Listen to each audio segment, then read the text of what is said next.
Mar Dulce Radio. Buenos días, aquí María Sorraquín y Damián Tabarovsky en Mar Dulce Radio. Hoy tenemos el inmenso placer de conversar con Victoria Skolnik, autora de la novela Cuando el peligro es pequeño, somos felices. Para quien no la conoce a Vicky, una pequeña biografía.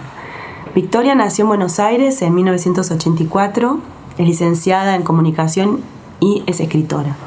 Publicó los libros de poemas El Refugio y Una Tierra. Sus poemas también fueron editados en la antología La Última Poesía Argentina. Y desde 2013 es directora de Espacio Enjambre, donde también coordina talleres de narrativa y poesía. Bueno, Victoria, sos esencialmente poeta, te dedicaste mucho tiempo a la escritura poética y nos gustaría saber cómo fue el pasaje de la poesía a la narrativa. Bueno, primero, gracias por la invitación. Me encanta estar acá en el estudio de grabación y hablar así con esta voz de radio.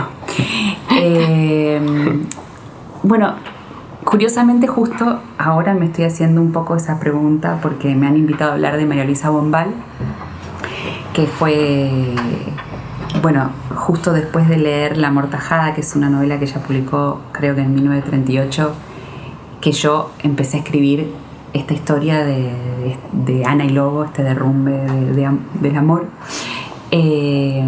Y fue mi primera experiencia narrativa. O sea, yo terminé de leer el libro de María Luisa Bombal y así, espontáneamente me puse a escribir la historia de Lobo y Ana. Escribí todo ese verano, que fue en el 2011, así, muchísimo y sin pensar, hasta que de golpe como que me di cuenta de que estaba en el medio de una historia y que no tenía ni idea de lo que estaba haciendo. Ahí es cuando empezaron los problemas y las preguntas, y los cuestionamientos y las dudas sobre qué era la narrativa y cómo era, y bueno, y un deseo igual de escribir esa historia, y ahí empezó mi investigación. Yo leía poesía muchísima y leía más bien filosofía y ensayo, y no era una gran lectora de narrativa, y ahí, bueno, empecé a leer, a encontrar los libros que me ayudaran a escribir esta historia que tiene claramente una prosa muy poética. Y creo que una de las claves del libro de La Amortajada, que también me ayudó a pensar mi propia escritura, es que el discurso se ordena no por el conflicto o las acciones o una lógica de causa y consecuencia, sino que es el ritmo el que hace avanzar a la historia, ¿no? Verdaderamente siento que es como el ritmo el que la convoca a decir lo que sigue, ¿no? Lo que viene a posteriori. Y pensaba eso, que posiblemente, o sea, solo la inteligencia de la intuición puede lograr conectar con tanta belleza, digamos, y con tanta rigurosidad lo que queremos decir, lo que deseamos decir. Y bueno, esa es la escritura que a mí me interesa, sea narrativa, poética, ensayística, lo que sea, ¿no? Pero sí pienso que como ella lo logra, porque ella verdaderamente, María Luisa Bombal, cuenta una historia, y es claramente una historia, es una mujer que la están velando y la muerte no ha logrado empañar una porción de su pupila, y a través de esa porción ella ve la gente, o sea, sus afectos, a su marido, a su primer amor, a sus hijos que se le acercan, y ahí ella va reconstruyendo la historia de su vida, ¿no? O sea, claramente hay una novela, hay una historia, pero el principio que le da velocidad a esa trama no es racional, controlado, es mucho más involuntario e inconsciente. Y bueno, eso es un poco la escritura que a mí me interesa, la escritura narrativa que me interesa y que yo traté de hacer en mi novela. Y con respecto a eso del ritmo y los tiempos, la historia, Cuando peligro es pequeño somos felices, es la historia de una separación. Ana y Lobo se separan y son los momentos posteriores a esa ruptura o esa pelea.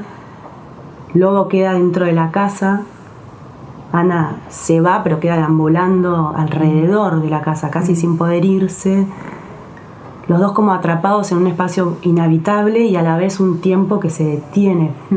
Bueno, es como que con la escritura conseguís armar ese clima de tensión del tiempo Y quería preguntarte por eso, ¿cómo encontraste ese ritmo detenido, donde también pareciera ser que estamos como en el limbo de los afectos de esos personajes,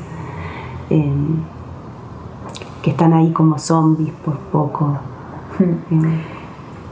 Aparte de lo de la detención del tiempo, que me parece muy precisa esa manera de describirlo, cómo transcurre el tiempo en la historia, sí, a mí me interesó trabajar con esto de que, como la novela empieza justo en ese segundo en el que ellos físicamente se distancian, es como ese quiebre, ese momento en el que ellos como pareja, ¿no? Que cuando uno convive en el amor, es como que comparte el tiempo, ¿no? Comparte la experiencia del tiempo con el otro. Y en ese momento que ellos se separan y se distancian, es como si empiezan a abandonar esa forma de compartir el tiempo, y cada uno empieza es como que hay un diferimiento del tiempo, yo siento, y cada uno empieza a vivir el tiempo de una manera singular y cada vez más diferente, ¿no? Más veloz, más detenida, pero es como si ya no está eso, ¿no? Y ahí hay algo medio nostálgico en relación no sé, yo creo que experimentar el tiempo junto con otro es felicidad, eso, ¿no? Y después cuando uno lo experimenta como en soledad, el tiempo se enrarece, ¿no? Y creo que le pasa a los dos de una manera distinta. Y después sí es cierto totalmente que hay como también esa noción de detención del tiempo, que es como el limbo, ¿no? Y como están así tan dolidos, digamos, intensamente dañados estos personajes, me parece que el dolor tiene una consistencia fantasmal, ¿no? En la novela. En la vida me parece que también, como que cuando uno está como padeciendo, es como que uno se vuelve como más etéreo, porque se despega de la vida cotidiana, de la practicidad de la vida. De hecho, bueno, hay un momento en el que Lobo duda si puede cortar, que ha quedado ahí como la tabla con los restos de la noche anterior, si puede cortar algo sin cortarse a sí mismo, ¿no? Porque como si perdiera la precisión que necesitamos para vivir nuestra vida cotidiana cuando uno está como doliendo con esa intensidad. Y entonces ahí es donde viene esa sensación para mí del tiempo detenido, que es como un limbo, como que tal vez ellos por ahí son espíritus o fantasmas, no son seres humanos. Pero a la vez hay como algo de cuerpos arrebatados, y que de repente hay una máxima concentración que termina en, por ejemplo, los cortes de la protagonista, que produce una gran violencia, porque la escritura es de un modo muy apacible, bella, y bueno, de repente un tajo. ¿Eso cómo lo encontraste? Creo que también tiene que ver con el dolor, con esto que hablábamos, ¿no? Como tal vez la idea del dolor me llevó a trabajar un montón de cuestiones formales o de la historia. En ese sentido, para mí, ella es como, necesita darle como una materialidad, ¿no? Porque su dolor emocional es como, medio que no tiene continente, no es concreto, ¿no? Entonces yo sentí que ella necesitaba hacer eso para como concretar ese dolor, o decir, es esto, es es acá, tiene un presente, tiene un cuerpo, ¿no? Ese dolor, y tal vez así como aliviar algo de eso, ¿no? Porque si no es como, no hay como porqués, no hay como respuestas, ¿no? Porque, o sea, está bien, hay una separación, pero ese nivel de dolor que ellos tienen no es, no sé, equilibrado, ¿no? Por decirlo de una manera. Y también me pareció que en esta novela está construida con mucha atención, como prestando mucha atención a detalles y emociones, tanta atención que podemos incluso vislumbrar los márgenes de esas cosas y esas emociones. Y quisiera saber también dónde los fuiste a buscar, o si tiene alguna relación con algo que experimentaste.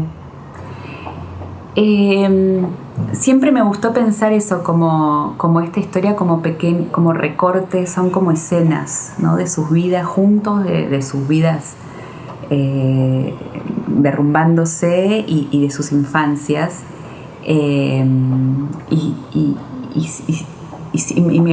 Siempre como que eso, me vino siempre la sensación de trabajarlo como pequeñas escenas muy delicadas, tal vez momentos en los que no implican un hito en nuestra vida, digamos, no un hito o en sus vidas, sino como momentos de la vida cotidiana, pero que tienen como una intensidad por ahí para adentro de los personajes. Pero hay algo como para mí del detalle que tiene que ver más como con el trabajo de la prosa, ¿no? Del detalle de la prosa en sí misma, más allá de lo que esté contando la prosa.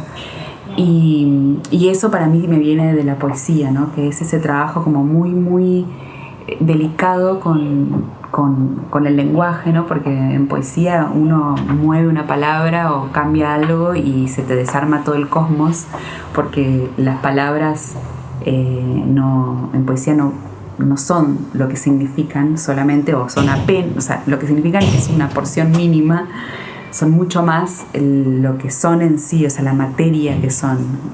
Parece que en poesía como que las palabras se sienten, se huelen, son un cuerpo, ¿no? Entonces por eso es muy difícil trabajar con sinónimos en poesía, ¿no? Porque y entonces ese trabajo de la poesía, que es como mi escuela, como yo aprendí a escribir y sobre todo a corregir, lo trasladé creo que por eso tardé tanto tiempo en escribirlo, porque es como tratar de trabajar con mucha delicadeza cada línea, y eso para mí, yo creo que ahí es donde está la noción del detalle en la novela. Sería la idea decir algo así como que en la poesía el núcleo mínimo es la palabra y en la prosa es la frase. No, o sea, nunca lo había pensado así, pero puede ser, suena interesante. A ver, vos por qué Porque la frase en la tradición de o sea, por ejemplo, desde Flaubert para aquí es como el momento. No es sentido mínimo. Claro, no es la palabra. O sea, vos hace un rato dijiste, esa palabra en poesía la palabra en poesía no tiene sinónimos, si la cambio se desarma todo el mapa o el rompecabezas, no recuerdo qué palabra dijiste. Sí. Y si bien es cierto, hay una historia bastante conocida en la narrativa argentina de una corrección que le hicieron a Fowell, que le había puesto vidrio y la correctora le puso cristal y él se enfermó por eso. O sea que también en la poesía, en la prosa, en la narrativa la palabra puede ser clave, no es lo mismo vidrio que cristal. Sin embargo, la unidad de sentido es la frase, sí. Y la novela se va formando de cómo una frase se concatena con la otra. Claro. ¿Cómo lo pensaste vos, esa traslación de la palabra a la frase? ¿Lo pensaste por ahí? No. No, igual sí pienso que el sentido nunca está en una palabra. Como que el sentido cabalga o no está en ningún lado. Es medio está inasible. Por llegar, está por claro, llegar. Es como inasible.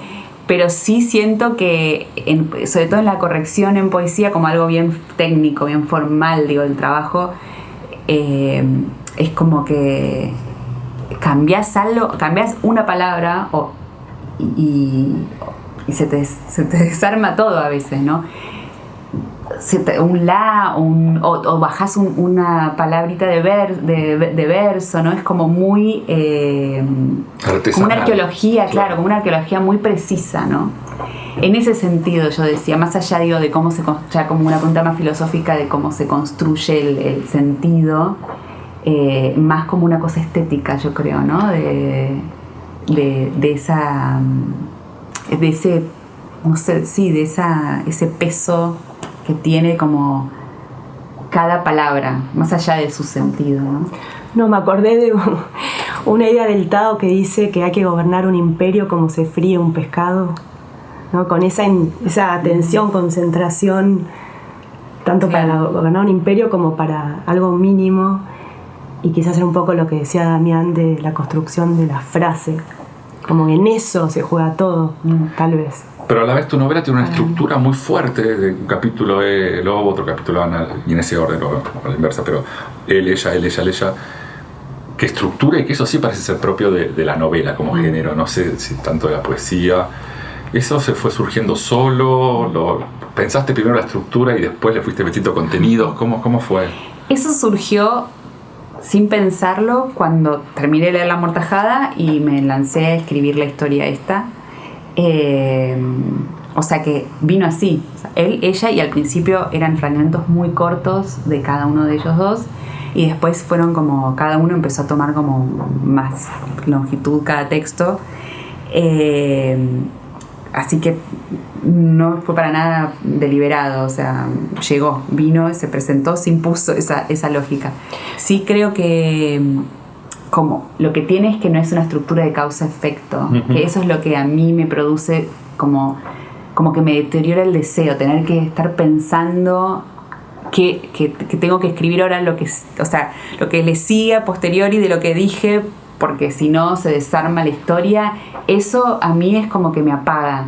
En cambio, la posibilidad de ir, venir, volver, no sé qué, ahora, aunque también hay líneas, ¿no? O sea, por más como una telaraña o como una red que uno tiene que construir, no es que escribís una cosa a la otra, no es que pones papa, batata, cebolla y ya, digo.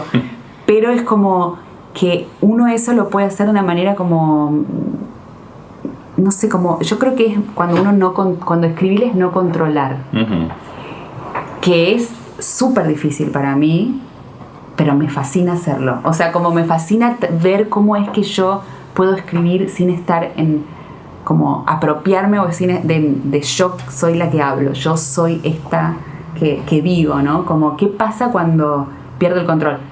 No así en la vida, posiblemente porque soy tan controladora en la vida, como que ahí es como que creo que empecé a escribir porque necesitaba un lugar donde sentirme salvaje. Pero mira, te podemos elogiar diciendo que acá en Mar Dulce y en otros hemos tratado con muchos autores controladores muchas veces, y vos con los editores no lo has sido en absoluto. No hemos tenido problemas para elegir 40 tapas y que no te gustaron 39, ni que no está en la librería tal el libro, claro. Así que no. Sí, es como con mi vida privada tal vez. Claro, puede ser. Y en el texto no se nota, no parece un texto controlado. Pero de todos modos hay una progresión en el texto, no hay una lógica de causa y efecto, pero sí una progresión y ciertos elementos que van increyendo, como el alcoholismo del protagonista. Sí, como unas intensidades que van como se van acelerando. Una escalada. Vuelvo por ahí a lo del ritmo de La Amortajada, que yo digo, esa novela avanza porque hay un ritmo, una música que te va como encantando y te va hechizando. Y siento que de verdad cuando uno escribe, como cuando es algo de lo rítmico, lo que te va como trayendo lo que querés decir, se vuelve como maravilloso eso que aparece. Creo que en la estructura también hay mucho ritmo en ese sentido, ¿no? Es como que esto de los textos cortos y de que de a poco como que se va acelerando, se va como precipitando ese desastre entre ellos. Nada, como que lo vuelve, no sé, como hay como una velocidad, ¿no? Y ahí también, ¿no? Es como que la trama, si querés, es rítmica, para decirlo de alguna manera, ¿no? Y respecto a tus lecturas favoritas, bueno, de la infancia, digamos, de mis escrituras, está Marguerite Duras, que ya es como que no hablo de ella porque ya es como que está como, no sé, como en el nacimiento, claro, de mi vida como escritora. Pero para este libro, o sea, Diamela Altit, por ejemplo, algunos libros de ella me ayudaron un montón. Flor Yagui también fue un gran descubrimiento.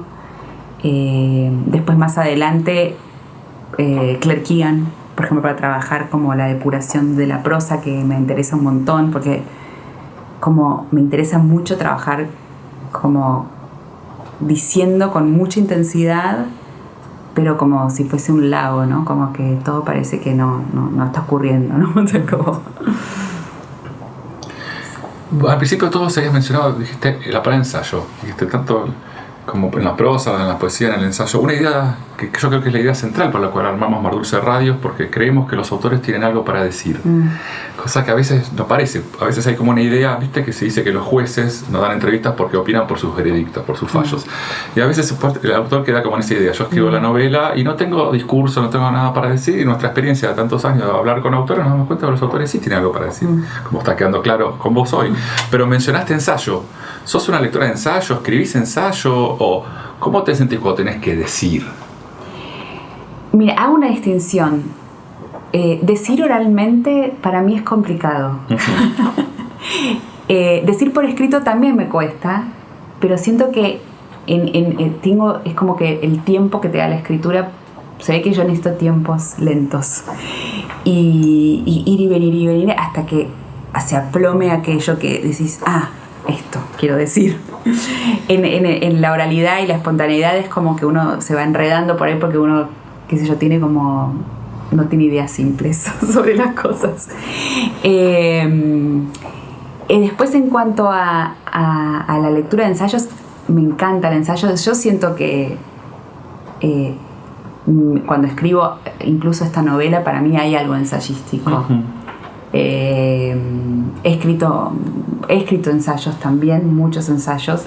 Antes de escribir la novela escribía poesía y en segundo lugar escribía ensayos, no escribía narrativa. El ensayo poético literario me fascina, me parece como de los géneros más hermosos. ¿Y ahí qué lees? ¿En quién estás pensando? ¿Qué recuerdas? Bueno, John Berger es por ese lado. Sí, es él.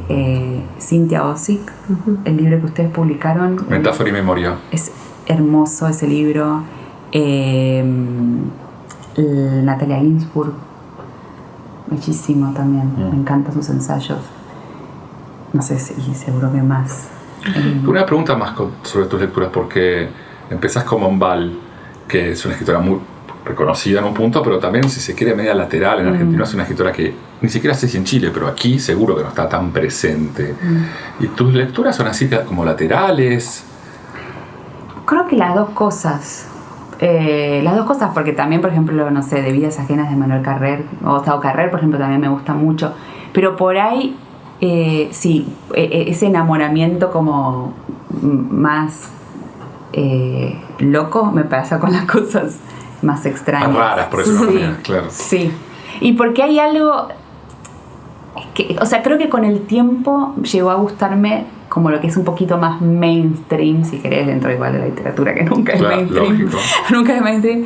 Llegó a gustarme y llegué a disfrutar de eso, como de poder emocionarme con algo más mainstream. Pero hay algo de lo más singular y de la rareza que, qué sé yo, me despierta algo más profundo, tal vez. Sí. Vicky, nos encantaría si pudieras leernos un fragmento de tu novela. Bueno, a ver, vamos a ver. Acá seleccioné. Bueno, voy a leer 2 o 3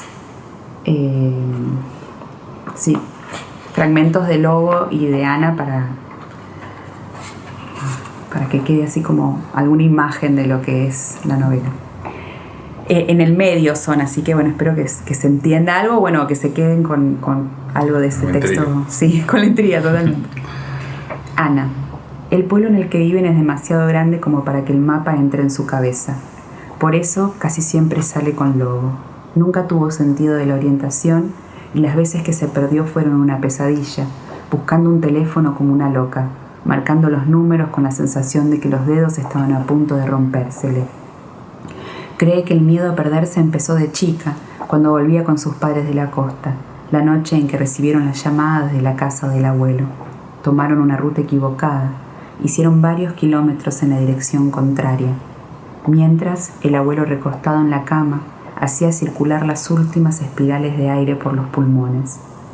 Desesperados por no encontrar el camino, el padre frenó el auto en un cruce de rutas. Alrededor había solo campo. Un rayo iluminó la noche.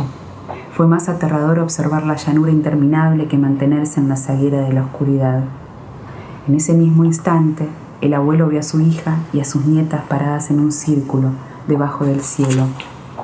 Ana pensó que el destello podía causarle un daño cerebral.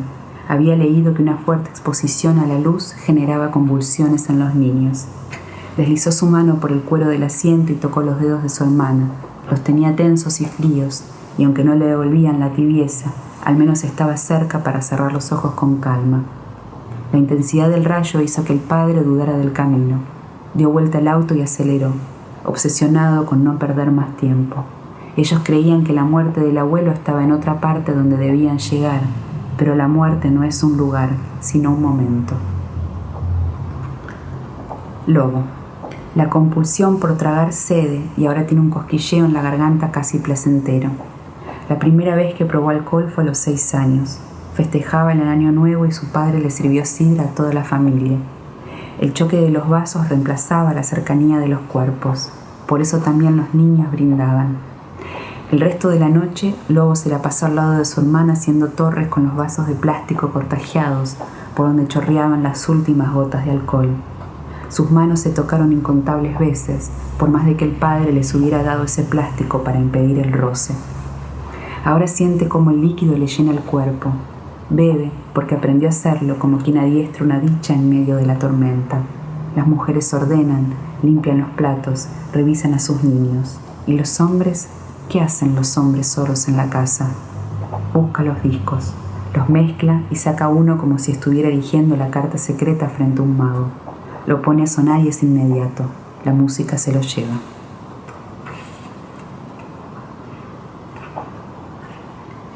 Lobo. Está sobre el sillón que da al jardín, con las piernas contra el pecho. Es la misma postura que aprendió a obedecer en su niñez. Siempre lo estaban callando, hasta el punto de oír su propia respiración. Y a la hora de dormir, la madre ni siquiera le permitía caminar por la casa. Los crujidos de las maderas viejas y mal encajadas molestaban al vecino de abajo. Su hermana era la única que se animaba a deambular de noche, apoyando los pies con mucho cuidado. Iba a buscar una fruta, un vaso de agua. Las hermanas la esperaban impacientes, y ella aprendía a flotar, balanceando su camisón con el encaje apolillado. Cuando entraba en el dormitorio, la oscuridad cesaba y lograban verse las caras. Es que lo que traía se parecía a la luz. Finalmente todo quedaba quieto. Lobo se metía muy adentro en la cama con las rodillas sobre el pecho, enroscado en las sábanas con la nariz y la boca al descubierto, y respiraba, agitado, consciente de que era lo único que le permitían, sin poder dejar de pensar en cómo el aire iba y venía, sonando fuerte, y de fondo, fuera de ritmo, el corazón quería saltar y salir. Ana. Se aprieta la garganta con las manos, tiene unas ganas terribles de gritar, pero recuerda que su madre le decía que descomponer el ritmo de un ambiente era un signo de violencia. Había que moverse por los círculos sociales siendo etérea, y en todo caso, la violencia, si pulsaba, debía ser una tensión invisible, un suceso del cuerpo.